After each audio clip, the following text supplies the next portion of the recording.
Muchas gracias por su permanencia, así como a las personas que nos siguen en el formato en línea. Debemos recordarles que tenemos traducción simultánea en la transmisión en línea en este momento. Bien, vamos a dar paso a la siguiente ponencia, de nombre Impacto del consumo del alcohol en la etapa gestacional, mecanismos biológicos, a cargo de la doctora Silvia Cruz Martín del Campo. La doctora Silvia Cruz Martín del Campo es investigadora 3D del Departamento de Farmacobiología en el CINVESTAB, donde lidera el Laboratorio de Neurobiología de las Adicciones. Es miembro del Sistema Nacional de Investigadores Nivel 3 y experta en farmacología conductual. Su trabajo se centra en los mecanismos neurobiológicos del consumo de drogas, incluyendo opioides, disolventes y adulterantes, así como los efectos del estrés y la exposición prenatal a sustancias. Ha realizado estancias de investigación en Virginia Commonwealth University y colabora activamente con diversas iniciativas nacionales en materia de prevención y tratamiento de accidentes. Doctora, sea usted bienvenida y muchas gracias.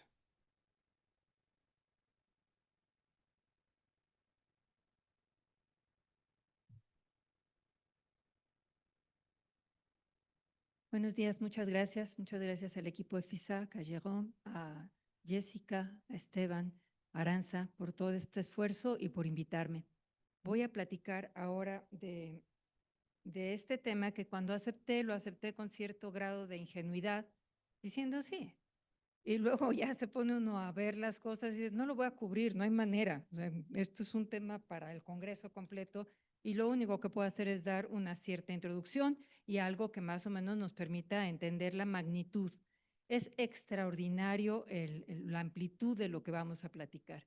Entonces, bueno, les voy a dar más o menos cuál es la idea. La idea es platicarles muy brevemente una cierta línea del tiempo en un minuto, después hablar poquito de embriología porque me pareció inevitable tratar de llevar a todos a decir, vean la maravilla de lo que está sucediendo y en qué momento interrumpimos esos procesos o los alteramos.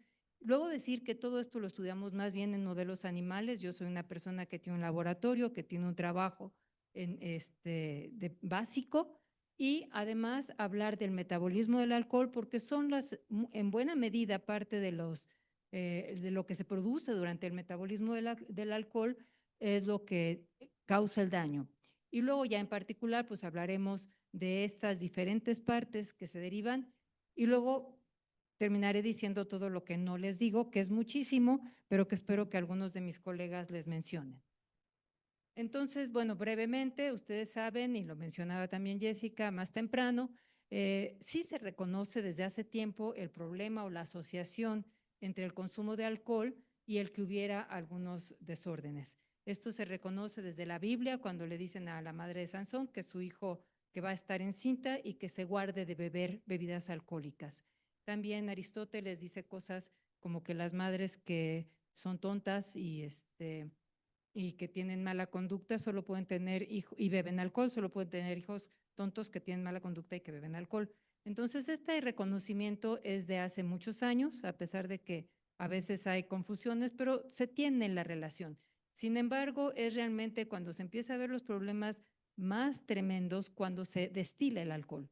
Esto es por los árabes que se dan cuenta que el alcohol se evapora a temperaturas más bajas que el agua y entonces lo pueden concentrar y encuentran el espíritu de las bebidas, por eso se les llama bebidas espirituosas, a las que tienen mayor cantidad de alcohol. Y cuando se expande el mundo árabe, también se expande la cantidad de alcohol a la que se expone la gente en términos generales. En 1900 ya se entiende que el alcohol atraviesa la barrera la barrera placentaria, como decía el doctor Augusto, atraviesa todo, se va hasta el núcleo, hace lo que quiere, tiene la capacidad de difundir por todos lados y llegar a todos lados. Y luego para ahí genera cierto conflicto y pendiente de decir la gente, oigan, pues sí, no, vamos a estudiarlo y vamos a ver. Pero en 1920 viene la ley seca en los Estados Unidos y digamos que ahí se opta por decir, bueno, pues mejor nadie consume alcohol, está prohibido y santa paz, pero desde luego eso no dura. En 1933 se quita la ley seca y tarda en renovarse el empezar a estudiar otra vez qué hace el alcohol. Es Lemoine, en realidad, con esta presentación de los hijos de los padres alcohólicos en 1968, el primero que lo publica, pero no pega, no tiene el impacto que debería de tener.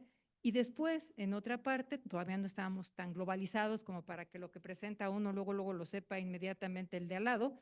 En 1973 es este grupo de Jones, bueno, Jones no es el primer autor, es el primer autor, pero en realidad es un grupo de 3 o 4 personas que en 1973 y 1974 presentan 3 artículos que son definitorios para que la gente entienda que hay un trastorno al que le llaman en ese momento síndrome alcohólico fetal. Y entonces la investigación en 1980 ya se hace claramente en roedores y eso permite encontrar claras relaciones causa-efecto, porque ahí no es cuestión de que si el hombre es pobre, no es pobre, o todo este tipo de factores de confusión, ni si consume otras sustancias, es directamente las condiciones controladas de laboratorio en donde se consume alcohol. Y bueno, para 2000 ya se tiene en toda esta época esta definición, esta pequeña definición de los pedacitos en que decía el doctor Augusto, en donde nos decía, es que algunos son defectos relacionados con el nacimiento, otros son neurológicos relacionados con el alcohol. Pero para 2000, un poquito antes, desde los finales de los 90, la doctora Ashley y Claren producen y ellos nos van a presentar, la doctora Ashley nos va a dar una presentación, el sistema de 4 dígitos, en donde dice, tenemos que ver 4 cosas. Una de ellas, por ejemplo, es las malformaciones, otra es el déficit cognitivo y lo vamos a graduar del 1 al 4. De tal manera que un 4-4-4, otra cosa es, por ejemplo, si la madre sabemos que consumió alcohol y cuánto, que muchas veces no sabemos, y si tenemos un chiquito que tiene 4, 4 y 4, pues tiene lo máximo, ¿sí? Pero si tenemos un 1, 3, 2 y 4, pues a lo mejor es diferente. Y se entiende que es un espectro. Y ya estamos hablando del espectro, de los trastornos del espectro alcohólico fetal. Esta es la primera, no me pude resistir de ir por la revista en 1973, en donde se describe estas diferencias en los niños y ya se ven los rasgos que nos comentaron hace ratito. Esto es del artículo original de Jones de 1973, en donde ya hablan de que puede haber una cabeza pequeña, el filtrum, este pedazo plano, el labio superior muy delgadito y todas estas cosas que estábamos platicando que son las que se ven. Pero claramente estamos hablando de casos extremos, de un síndrome alcohólico fetal en donde se ve todo, desde las malformaciones. Y, por ejemplo, está muy claro ahora, estos son de después, que dependiendo de la cantidad de alcohol puede darse la microcefalia, ¿no? Mientras más alcohol se consuma, más pequeño va a resultar el cerebro del bebé. Y bueno, esto es una visión muy general de qué es el síndrome o el trastorno del espectro alcohólico fetal. Y ahora la segunda parte que les digo con cierta ingenuidad, dije, sí, no, hay que tratar varios puntos antes de poder dar el golpe realmente de qué hace el alcohol. Es el desarrollo embrionario. Lo voy a decir en forma que desde luego los que a eso se dedican van a sentir que es muy superficial y los que no a lo mejor dicen que es un poco especializado. Trataremos de que quede en medio más o menos, pero bueno, sabemos que tenemos el cigoto, que el cigoto se va dividiendo en 2, en 4, en 8, así, en 16, que tenemos entonces la mórula y después de esta cosa no tan diferenciada se empieza a diferenciar y tenemos ya el blastocisto, en donde en el blastocisto que vemos por allá está la masa de lo que va a dar lugar al bebé y lo que va a dar lugar a la placenta. Llega al útero y en el útero se empieza a implantar por una serie de definiciones de algo que puede lisar el tejido y se va metiendo al útero hasta que queda dentro, se va formando la placenta. ¿Qué sucede cuando se consume alcohol aquí? Si se consume alcohol aquí, lo que puede suceder, que podría tener relación con lo que comentabas hace rato, es que se pierde. Sí, sí hubo fecundación, pero se interrumpe la implantación. Entonces aquí la mujer ni siquiera se entera que está embarazada y ya se perdió el bebé. Seguimos tantito más adelante, ese blastocisto, estas cosas se ponen juntas, tenemos una capa bilaminar que decimos son 2 capitas, a la que a una le llamamos de arriba epiblasto, a la otra parte le llamamos hipoblasto, Y lo que va sucediendo es que esa de 2 se va a convertir en 3, en una plaquita que se empieza a diferenciar y tiene 3 capas, las láminas germinales, porque parte de de las externas migran y forman la parte intermedia que se llama mesodermo. Entonces, ustedes ven que desde muy temprano, estamos hablando de la segunda y de la tercera semana, se hace esta línea en donde se va invaginando, entra el mesodermo y ya tenemos 3 capas. Estamos hablando de la tercera semana. Después, alrededor de ese tiempo, lo que estamos viendo es el día gestacional 22, 23. Entonces, acabamos de pasar la tercera semana. Esas 3 capas se empiezan a diferenciar y tenemos unas células que son la onda, que son las de que son totalmente potentes, que son, se pueden diferenciar en lo que sea, y van llevando a que se forme un tubo neural. Y ese tubo neural, la cresta neural que tenemos acá dividida, de ahí migran algunas células y de esa cresta, de este tubo neural, va a salir el sistema nervioso central. Vamos en el día 21 de la gestación. La mujer se empieza a preocupar que a lo mejor está embarazada. Empieza a notar que tiene un retraso en su menstruación. Y ya pasó eso. Y si ahí estuvo bebiendo, eso ya pasó, eso que les acabo de contar. Y no es poco lo que pasó. Pero además, en esta época que está así como, pues a lo mejor me retrasé, a lo mejor viene, en entre la tercera y cuarta semana, ya estamos empezando a producir sangre, la hematopoiesis, ya estamos teniendo un sistema cardiovascular primitivo, ya estamos teniendo el cerebro que se va diferenciando y estamos entre la semana 3 a la semana 8, donde todos los segmentos corporales y los órganos inician su desarrollo. Entonces, estamos en la semana 8, 2 meses. Desafortunadamente, y ya lo veremos adelante, por ahí de la semana 8 dejan de beber las mujeres que saben que están embarazadas. Entonces, en esta organogénesis tenemos muchas cosas y quisiera mencionarles especialmente la formación de la cara, porque en la formación de la cara, conforme se van haciendo, el que se van migrando a a la línea media los ojos y los arcos mandibulares y la nariz. Si ustedes ven aquí en de las 7 semanas, ya se formó el filtrum y se juntaron. Si en esa época se está consumiendo alcohol, se van a ver las características evidentes, faciales, cranofaciales de los niños que tienen, porque interferimos en ese pedazo, ¿sí? Y estamos muy temprano en el desarrollo. Bueno, ya un feto de 6, 7, un embrión de 6, 7 semanas, pues ya se le ve, empieza a tener las manitas, el corazón, el hígado, todo lo que ya funciona. Y en esta imagen, que no pretendo que se queden, pero que sí vean, en rojo, son en qué pedazo estamos teniendo la posibilidad, de acuerdo a lo que se va desarrollando, que se dañe. Entonces, en la parte primera, donde estábamos hablando del blastocisto y todo eso, no se implanta. Después, si se implanta, el bebé puede tener problemas en todas estas partes, ¿sí? En los oídos, en los genitales externos, paladar, dientes, etcétera. Mientras más temprano y dependiendo de qué época, en qué momento de la gestación está sucediendo. Y bueno, el sistema nervioso central en particular se desarrolla todo el tiempo. Y sí, mencionaba incluso hasta los 21 años, siempre que yo les digo eso a los estudiantes me dicen, ay, no, pues sí, con la pena. Hay periodos en los que son especialmente sensibles. Uno es en este periodo prenatal y otro es en la adolescencia. Y ahí se están haciendo eficientes todas las conexiones. Y al decir eficientes me refiero a que vamos a tener las neuronas que requeremos bien conectadas entre sí. No es nada más un crecimiento, sino es un crecimiento extraordinariamente controlado.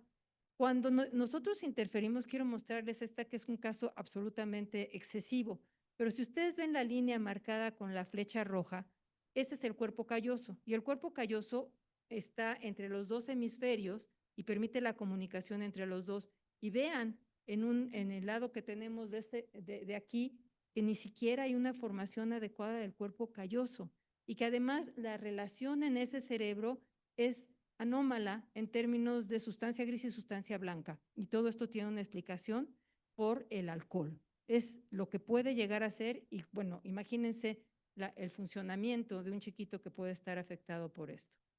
Se entendió entonces por ahí de 1980 que nos convenía estudiar muy bien todo esto en los modelos animales. ¿Por qué? Porque es muy difícil saber cuáles son los factores externos, los factores de confusión de las personas que consumen alcohol. También pueden tener pobreza, también pueden tener desnutrición, pueden utilizar otros fármacos.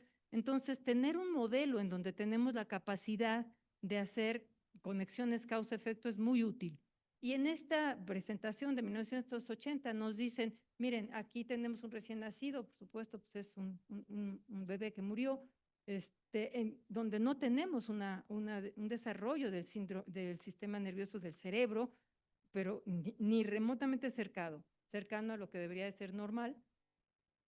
Y entonces empieza un estudio o prolifera, no es que empiece exactamente, pero se hace muy intenso el estudio en el sistema nervioso central.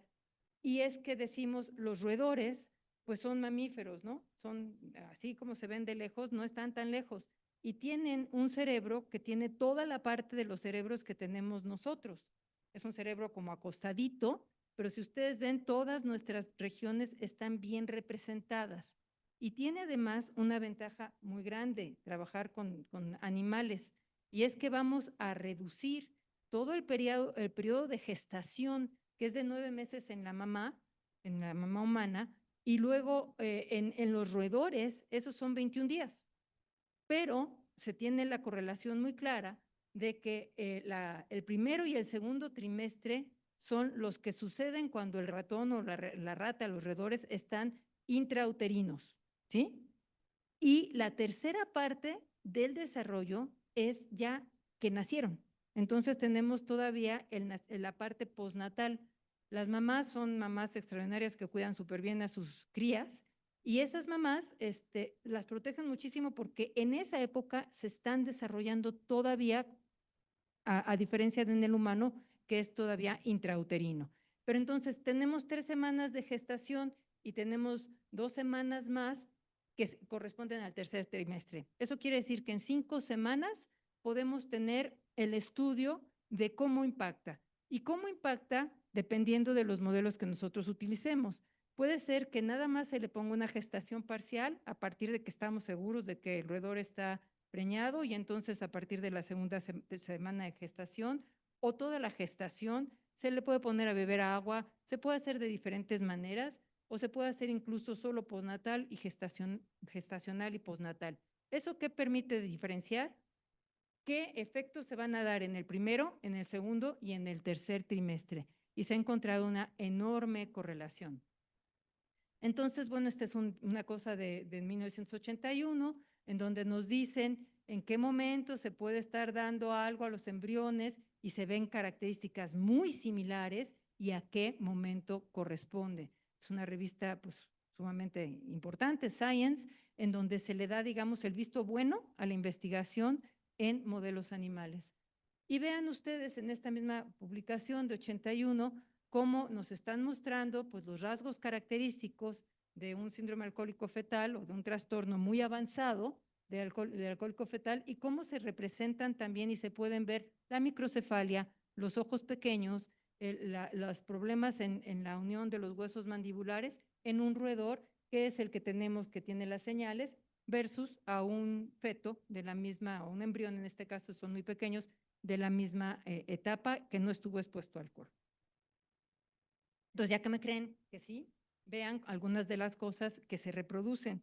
Por ejemplo, tenemos la disminución de peso y talla cuando la madre estuvo expuesta en roedores, la disminución del tamaño del cerebro y de las circunvoluciones, e incluso en unos modelos más sencillos como este del pez cebra, pues que es un pececito así, que vemos que si los exponemos al alcohol, tienen ya malformaciones, y vean, las malformaciones también afectan los ojos y afectan todo el desarrollo.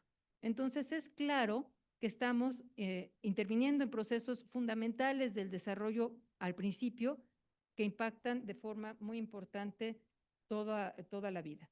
Bueno, el tercer tema que les tengo que dar, ya les dije rapidísimo algunas cosas de desarrollo embrionario para que me crean que hay que cuidar ese embrión, pues está realmente en periodos extraordinariamente delicados, justo cuando la mujer todavía no sabe que está embarazada.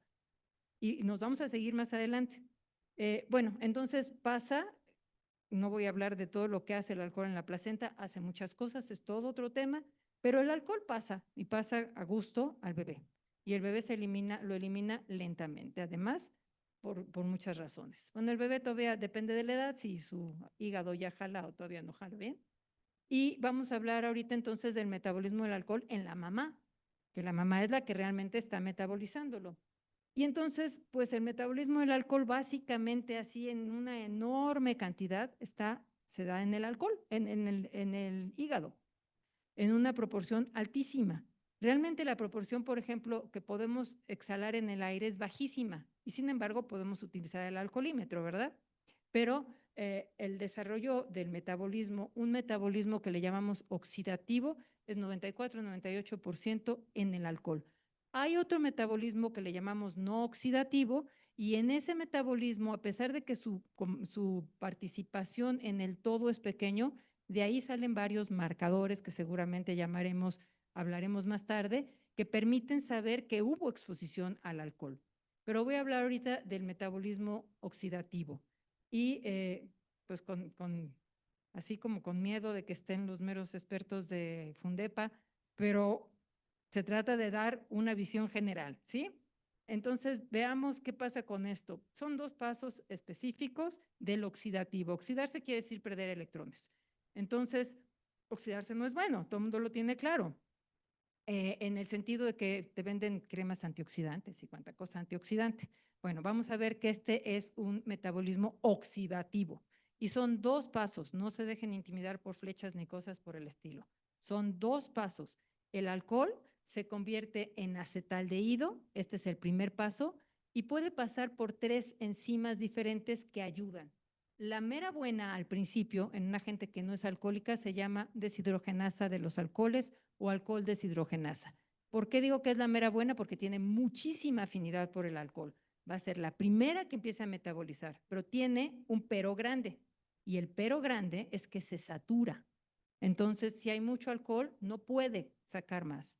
Cuando se satura, entonces entra en escena otra que tiene nombre de placas, les digo CYP12-1, no es un nombre particularmente mono para que uno se acuerde, pero otra enzima, y esa enzima sí se induce. Si hay mucho alcohol, trabaja más y entonces empieza a tener más y más y más participación.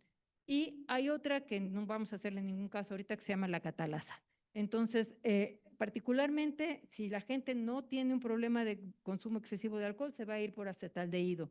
Pero si un joven que está bebiendo en grandes cantidades de alcohol, aun si no tiene un trastorno por uso de sustancias, va a saturar esa enzima y va a empezar a jalar la otra. Esa otra enzima, que sí se induce y sí es buena y sí metaboliza el alcohol, tiene un enorme pero, y es que produce radicales libres. Y estos radicales libres son sumamente dañinos.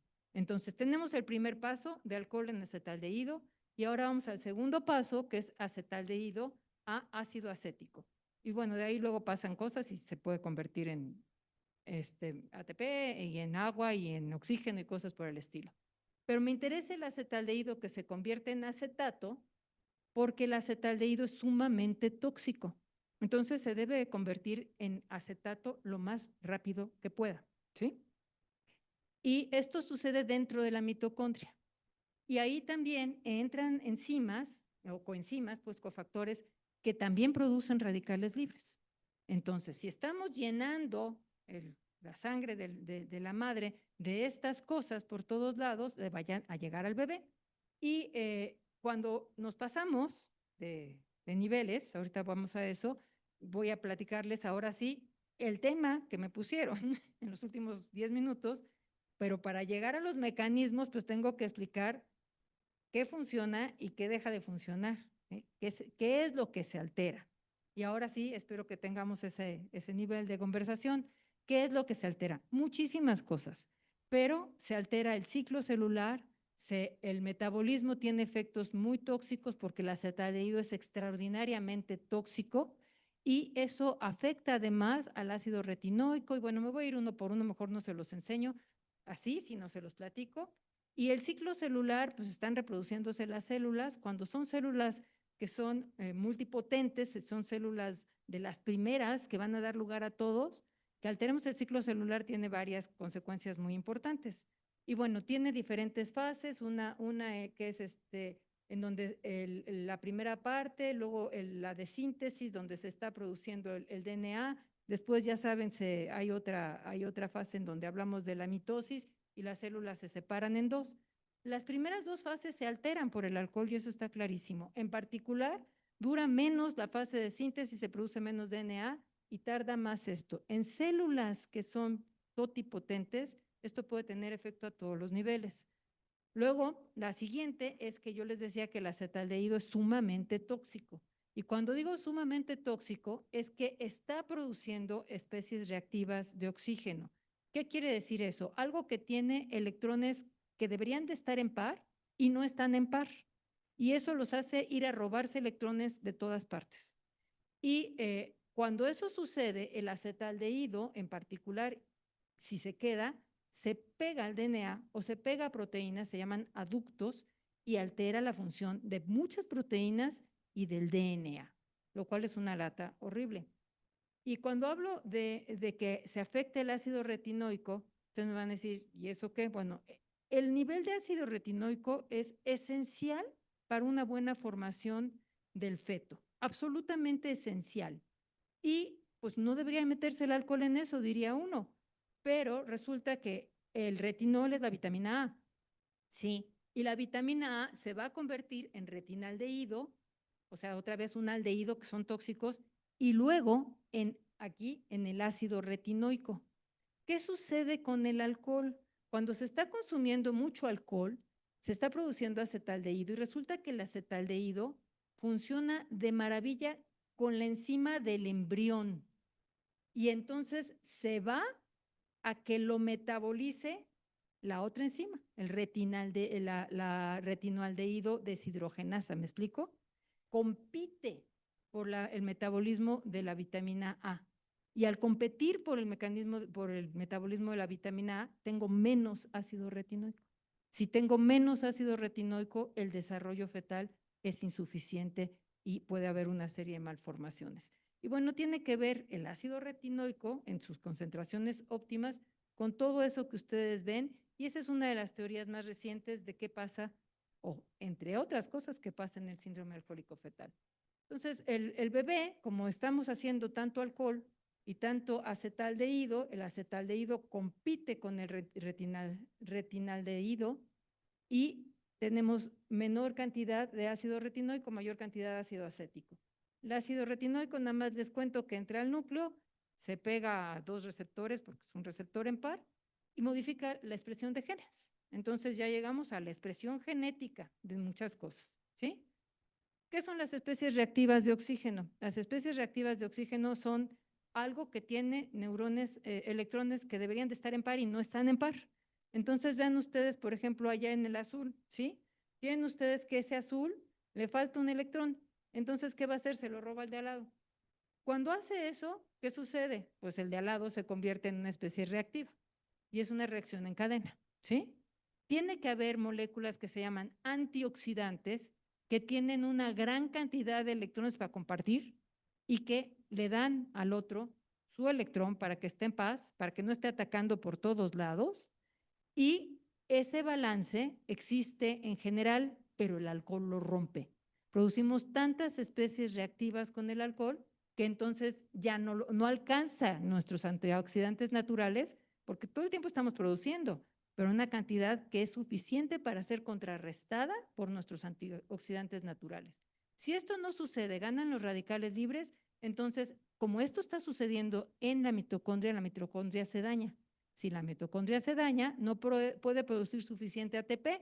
Si no puede producir ATP, que es el combustible de las células se van a apoptosis y las células se mueren. Y ahí está el daño. Bueno, esta me la voy a saltar, pero básicamente eso que sucede y que les enseñé en dibujitos, sucede también con proteínas y con lípidos. Hay lipoperoxidación, entonces el daño es muy generalizado. Y ya para tratar de cerrar y decirles lo que no les voy a decir, no les puedo explicar en este tiempo, es que el cerebro se sigue desarrollando. En el tercer trimestre está desarrollándose las células del sistema inmune y entonces que están en el cerebro. Esas células son a las que les llamamos células gliales, que son tan importantes en número y en función como las neuronas. Y esas células gliales tenemos varias, como la microglía. La microglía lo que hace es que, como todo se está remodelando mientras el bebé se está formando y se quita lo que no se necesita y se cubre con una cosa que se llama la capa de mielina, lo que sí se necesita para que haya buena comunicación entre las diferentes áreas, eso sucede en el tercer trimestre, que se formen las células responsables de eso. La célula responsable de deshacerse de residuos celulares es la microglía. Si la microglía se activa en exceso, puede estar podando donde no debe. Las células que son astrocitos son hermosísimas, son células que están todas conectadas entre sí en el cerebro y con los vasos sanguíneos y están sensando todo lo que llega al cerebro. Cuando se activan también producen cosas que son proinflamatorias. Y los oligodendrocitos son las que hacen la capa de mielina que sirve como aislante de las células. Y si no hay suficientes, pues también queda una poda y una cantidad, por eso esa disfunción y ese cerebro tan raro entre sustancia gris y sustancia blanca. Entonces, eso está pasando ya al final. Y además, pues todos nuestros neurotransmisores tienen una función diferente mientras estamos en la embriología. No es la función típica que tenemos ya de adultos. Y muchos actúan como factores de transcripción que promueven el que se promuevan ciertas células, ciertos genes, ciertas proteínas, y están cambiados sus niveles cuando el alcohol interviene. Entonces, como pueden ver, voy desde la implantación hasta la maduración del cerebro ya en el 9º mes. Esto es nomás para mostrarles que ahí están todos los astrocitos hechos bolas cuando hubo exposición a alcohol en el tercer trimestre, y eso está produciendo una disfunción y un sistema altamente inflamado. Y esto es todo lo que no les voy a decir. Les hablé de unas ciertas cosas y les digo que hay muchas más. Hablé un poco de la mitocondria, ¿sí? Hablé de la importancia de algunas células, pero desde luego está lo que hablábamos de la disfunción en el eje hipófisis hipotálamo adrenal, de mecanismos genéticos. Les dije muy rápidamente la parte de las funciones, pero hay mucho más. Y estas son todas las cosas que contribuyen al síndrome alcohólico fetal. Y para terminar, porque me parece muy importante el tema, les quiero mostrar algo que nos debe llevar al segundo paso, que es la combinación de drogas. No vamos a encontrar fácilmente una persona que consuma una sustancia. Lo más probable es que consuma varias. Y quiero mostrarles aquí la apoptosis que se ve, la muerte celular que se ve cuando tenemos diferentes niveles del compuesto activo de cannabis. No pasa nada solo, pero si se combina con alcohol, eso se convierte en mucho más dañino. Y me parece que esto nos debe abrir la mente a que los trastornos del síndrome alcohólico fetal o del espectro alcohólico fetal se van complicando conforme más tengamos poliusuarios. Y desde luego termino con lo que hemos empezado todo el tiempo. Ningún nivel de alcohol es seguro en el embarazo. No al alcohol durante el embarazo en ninguno de sus momentos. Muchas gracias.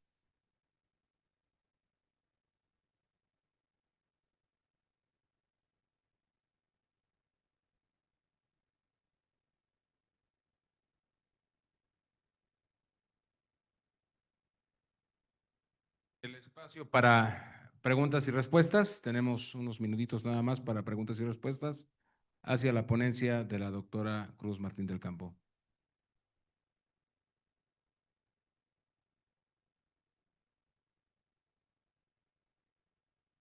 De igual manera, invitamos a las personas que nos siguen en línea, en la transmisión en línea, también generar sus preguntas hacia la ponencia. Si no hay más, a continuación, sí, por favor, doctor.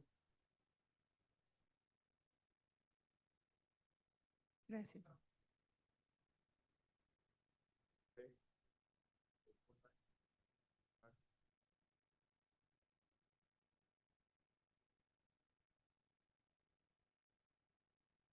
No, no sé. O sea, no hay, sino no sé. Pero sería un tema interesante. Yo creo que nos falta entender mucho más. No dije, por ejemplo, pero todo esto de las especies reactivas de oxígeno, pues son lo que ahorita se asocia con el cáncer por el alcohol, ¿no? Y sí se ha visto, por ejemplo, que los niños que estuvieron expuestos tienen más riesgo de cáncer, por ejemplo. Entonces, supongo que nos falta mucho por identificar. A lo mejor se sabe, pero yo no leí nada al respecto. Gracias. ¿Alguna otra pregunta? De este lado, por favor. Muchas felicidades, excelente ponencia. La verdad es de que me asusta, porque la mayoría de las mujeres han consumido, aunque sea poquito de alcohol, y no sabían que estaban embarazadas. Y la mayoría, supongo, la mayoría tiene una fiesta y después viene el embarazo. Exacto. ¿Verdad? O está embarazada y tiene una fiesta y el antro, lo que sea, y ya está embarazada y ya se metió el alcohol, entonces me asusta porque la verdad es de que debe ser millones de personas las que han estado expuestas al alcohol y hemos tenido en cierto grado, la mayoría, cierto grado de exposición y cierto grado de alteración. ¿Qué podemos hacer con las mujeres que se asustan porque dicen, ay, estoy embarazada y tomé alcohol? ¿Qué puedo hacer? Sí, bueno, Vienen los marcadores, me supongo, en las siguientes ponencias, pero aquí podríamos darle alguna recomendación a la paciente que, o sea, no es alcohólica, o sea, no tiene el problema de alcoholismo, pero bebió alcohol y resulta que está embarazada y tiene esa preocupación. sí, sí asusta, ¿eh? Asusta. Cuando uno ve, dice, teóricamente lo extraordinario es que aquí andemos todos, los que andamos, creemos que sin síndrome, ¿no? Porque creemos, ¿no? Porque realmente esto que comentaba el doctor Augusto, de que son menores de edad, pues va con la relación, ¿no? No está formada la corteza prefrontal todavía no está de verse, no se toman buenas decisiones, se toma alcohol, se toman más malas decisiones, es más fácil que se embarace, falta ver qué le pasa al papá, porque ahora andan viendo a lo del papá, primero decían, no, porque los griegos y eso sí decían que el papá también era un problema y no es la mamá, pero ahora resulta que también el papá. Pero hay mecanismos antioxidantes muy eficientes. Entonces, bueno, cierta cantidad se puede compensar. Y pues estamos hablando a veces momentos, sí, por ejemplo, en el ratón, si uno toma así el día 4, ya le fue mal. El día 4 del ratón le va fatal en la gestación. En la mujer es más largo, son periodos más largos. Y entonces, bueno, tiene menos riesgo, pero creo que el doctor quiere contestar. Ah, bueno, lo que hay que hacer es decirle inmediatamente, en cuanto llega, eso es algo que tenemos que hacer. Yo decía, hay dos lugares mínimos de intervención. Uno, el bar. No sé cómo, pero en el bar tenemos que hacer ver que no, todo lo que decimos, y empezaba usted correctamente, todo lo que decimos del consumo responsable de alcohol no aplica en el embarazo, no hay, ni en la lactancia. La lactancia es todo otro tema, ¿eh? Porque la gente dice que beber cerveza te da mejor leche. Entonces es mentirísimas.